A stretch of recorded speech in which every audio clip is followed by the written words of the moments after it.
আমরা যারা আলহামদুলিল্লাহ খুঁটে খুঁটে অনেক নেক আমল করার চেষ্টা করি, আলহামদুলিল্লাহ অনেক ভালো ভালো আমল আমরা দোয়া দুরুদ এগুলা করার চেষ্টা করি, তারাও এই আমলটা থেকে অনেক দূরে। এই আমলটা আমরা অনেকেই করছি না। সেটা কোনটা? সেটা হলো আজানের জবাব দেওয়া। মুয়াজ্জিন যখন আজান দেন ৫ ওয়াক্ত নামাজের জন্য, সালাতের জন্য, তো মুয়াজ্জিনের আজানের কি দেওয়া? মৌখিক জবাব দেওয়া। একটা তো সশরীরে উপস্থিত হয়ে জবাব দিলাম, সেটা তো আছেই, কিন্তু আজান যখন দেন তখন মুয়াজ্জিনের সঙ্গে সঙ্গে আজানের বাক্যগুলো বলা, আজানের জবাব দেওয়া মৌখিকভাবে, এটি গুরুত্বপূর্ণ একটি আমল যেটি আমাদের সমাজ থেকে প্রায় বিলুপ্তির পথে। এই আমলটা পুরুষ মহিলা সবাই করতে পারেন, কথা বুঝে আসছে, এবং এটার জন্য ওযুর কিছুর প্রয়োজন হয় না। যে অবস্থায় আমি আছি ওই অবস্থায় শুধু মুখে মুয়াজ্জিন যে বাক্যগুলো বলছেন আমিও সাথে সেই বাক্যগুলো বলতে পারি, বললে আমি বিশাল বড় সওয়াবের অধিকারী হতে পারি। অথচ এটা আমাদের করা হয় না। আজান চলে, আমরা অন্য কোনো মনস্ক থাকি, হয়তো আমি নামাজ পড়তে আসবো মাশাআল্লাহ ভালো, কিন্তু ওই যে জবাব দেওয়া দরকার ওই সময় হচ্ছে আমি কোনো কথা বলছি, কোনো কাজে ব্যস্ত, অথবা অন্য মনস্ক, অথবা কোনো কাজ নাই কিন্তু জবাব দিচ্ছি না, এরকম না হয় বেশিরভাগ ক্ষেত্রে? আজকে আমরা জেনে নেই যে আজানের জবাব দিলে কি লাভ হয়, কি লাভ হয়। সুবহানাল্লাহ, যে বিশাল ফজিলত এই আজানের জবাব দেওয়ার জন্য রয়েছে নবী সাল্লাল্লাহু আলাইহি ওয়াসাল্লাম ঘোষণা অনুযায়ী, তা শুনলে আমরা আর কখনোই আমলটা ছাড়বো না ইনশাআল্লাহ। দেখুন, প্রথম কথা হলো আজান যিনি দেন তার সওয়াব কি? তার সওয়াব তো অনেক। কিয়ামতের দিন তার গর্দান থাকবে সবচাইতে উঁচু। গর্দান থাকার অর্থ হলো সে সবার উপরে থাকবে, বুঝা আসছে কথা? সম্মানিত যে, এটা বোঝা যাবে। বুখারীর এক হাদিসে আছে নবী সাল্লাল্লাহু আলাইহি ওয়াসাল্লাম বলেন, লাউ ইয়ালামুন নাস মা ফিন নিদা ওয়াস সাফিল আউয়াল লাস্তাহামু। মানুষ যদি জানতো আজান দেওয়ার ভিতরে কি মর্যাদা রয়েছে, মুয়াজ্জিনের জন্য কি মর্যাদা রয়েছে, যদি মানুষ জানতো, তাহলে লটারি করে মুয়াজ্জিন নিযুক্ত করতে হতো বিনা পয়সায়। মানুষ প্রতিযোগিতায় লিপ্ত হতো, লটারি করে ফ্রি আজান দেওয়ার জন্য মানুষ আসতো, যদি জানতো তার কি মর্যাদা। তাবরানীর এক হাদিসে আসছে নবী সাল্লাল্লাহু আলাইহি ওয়াসাল্লাম বলেছেন, ওয়া আজরুহু মিসলু আজরি মান সাল্লামা।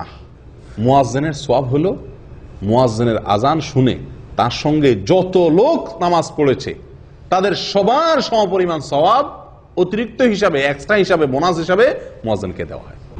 এই সব ফজিলত শুনে আবু দাউদের এক হাদিসে আসছে, এক সাহাবী বলছেন, সাহাবীদের ভিতরে তো ভাই আমলের প্রতিযোগিতা, তারা তো জান্নাতের যাত্রী।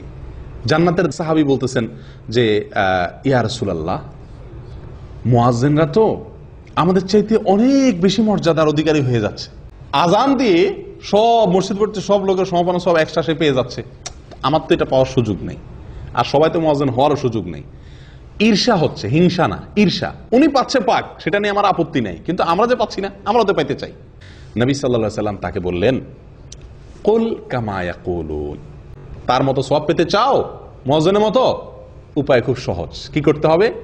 মুয়াজ্জিন যা বলে তুমিও তা বলো, তার সাথে সাথে জবাব দাও। মুয়াজ্জিন যখন আল্লাহু আকবার বলবে, পুরা পাড়ার সমস্ত মানুষ যারা আমরা শুনছি সবাই আমরা সঙ্গে বলবো কি? আল্লাহু আকবার। যখন মুয়াজ্জিন আশহাদু আল্লা ইলাহা ইল্লাল্লাহ বলবে, আমরা কি বলবো? আশহাদু আল্লা ইলাহা ইল্লাল্লাহ। যখন মুয়াজ্জিন আশহাদু আন্না মুহাম্মাদুর রাসূলুল্লাহ বলবে, আমরা কি বলবো? অনেকে মনে হয় সাল্লাল্লাহু আলাইহি ওয়াসাল্লাম বলে, না, কি বলবো এখানে? আশহাদু আন্না মুহাম্মাদার রাসূলুল্লাহ।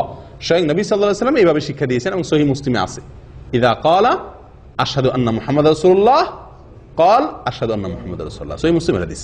অর্থাৎ মুয়াজ্জিন যখন আশহাদু আন্না মুহাম্মাদার রাসূলুল্লাহ বলবে, এখানে সাল্লাল্লাহু আলাইহি ওয়াসাল্লাম না বলে হুবহু ওইটাই বলতে হবে, আশহাদু আন্না মুহাম্মাদার রাসূলুল্লাহ। দুরূদ পড়লে আপনি শেষে পড়বেন। এরপরে যখন হাইয়া আলাস সালাহ বলবে, তখন আমরা বলবো লা হাওলা ওয়ালা কুওয়াতা ইল্লা বিল্লাহ। যখন হাইয়া আল ফালাহ বলবে, আমরা বলবো লা হাওলা ওয়ালা কুওয়াতা ইল্লা বিল্লাহ। আল্লাহু আকবার বলবে, আল্লাহু আকবার বলবো, লা ইলাহা ইল্লাল্লাহ বলবে, আমরাও লা ইলাহা ইল্লাল্লাহ বলবো।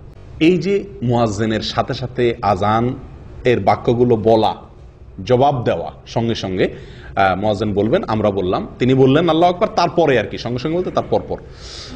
এটা বললে মুয়াজ্জিন যে পরিমাণ সওয়াব পাবেন, আপনিও সেই পরিমাণ। এখন একটু চিন্তা করে দেখুন, হারামের মুয়াজ্জিন, মক্কার হারামের মুয়াজ্জিন আজান দিচ্ছেন, আর আপনি সে আজানের কি দিচ্ছেন? জবাব দিচ্ছেন। তিনি আল্লাহু আকবার বলছেন, বলে শেষ করছেন, আপনি আল্লাহু আকবার বলছেন। তার আজান শুনে কত হাজার হাজার মানুষ নামাজ পড়তে আসবে হারামে। তাদের নামাজের কি মান, কি কোয়ালিটি, কত ভালো মানুষ তার ভিতরে থাকবেন। এই সবাই সমপরিমাণ সালাতের এক্সট্রা সওয়াব আপনি পেয়ে যাবেন, শুধুমাত্র জবাব দিবেন। কত সময় আমরা রেডিওতে, টেলিভিশনে সরাসরি আজান, লাইভ আজান শুনি, কিন্তু বাবার মতো বসে থাকি, জবাব দেই না, ঠিক না ভাই? এই আমলটা করবো তো ইনশাআল্লাহ। মুয়াজ্জিন আজান দিয়ে যে সওয়াব পাচ্ছেন, আপনি আজান না দিয়ে ইনশাআল্লাহ বিদিনা সেরকম সওয়াব পাবেন। বলে তাহলে আর মুয়াজ্জিন হওয়ার দরকার কি? না ভাই, মুয়াজ্জিনের যে কষ্ট একেবারে হুবহু তার যে মর্যাদা সেটা তো আপনি পাবেন না। সওয়াবের পরিমাণ হয়তো সেটা হবে, কথা বুঝে আসছে? মর্যাদা হুবহু সেটা হবে না।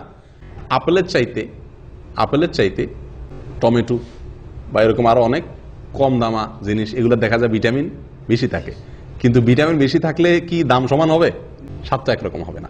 এই জন্য যিনি আজান দিচ্ছেন তার মর্যাদা তো আল্লাহ সুবহানাহু ওয়া তাআলার কাছে অনেক বেশি, কিন্তু তার সমপরিমাণ সওয়াবটা অন্তত আমি ভাগ বসাইতে পারলাম। কি করলে? আজানের জবাব দিলে। দেব তো ইনশাআল্লাহ? এই আমলটা ভাই বিদায় হয়ে গেছে। ওয়াল্লাহি আমরা বেশিরভাগ মানুষ আজান হয় কিন্তু খেয়াল করা হয় না। করবেন তো ইনশাআল্লাহ আজ থেকে? আল্লাহ আমাদের সকলকে তৌফিক দান করেন। জাযাকুমুল্লাহ ওয়া আখিরু দাওয়ানা আলহামদুলিল্লাহ।